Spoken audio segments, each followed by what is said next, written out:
This story began over 30 years ago as the dream that politics could create a better world began to fall apart. Out of that collapse came two groups, the Islamists and the neoconservatives.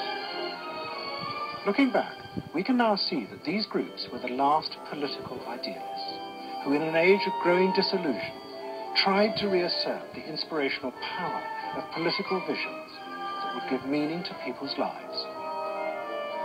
But both have failed in their attempts to transform the world. And instead, together, they have created today's strange fantasy of fear, which politicians have seized on. Because in an age when all the grand ideas have lost credibility, fear of a phantom enemy is all the politicians have left to maintain their power. And we have seen Americans in uniform storming mountain strongholds and charging through sandstorms.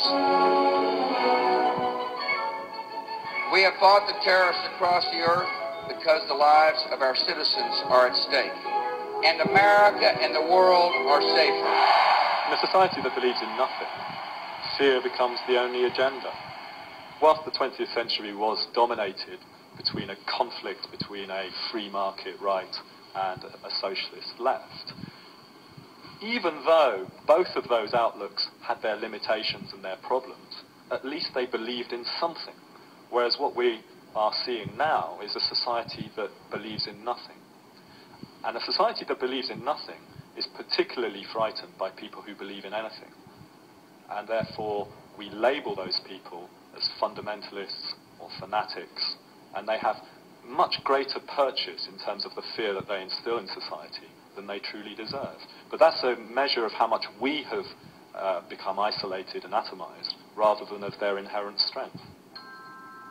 But the fear will not last.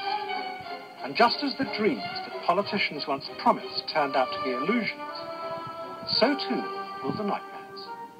And then our politicians will have to face the fact that they have no visions, either good or bad, to offer us any longer.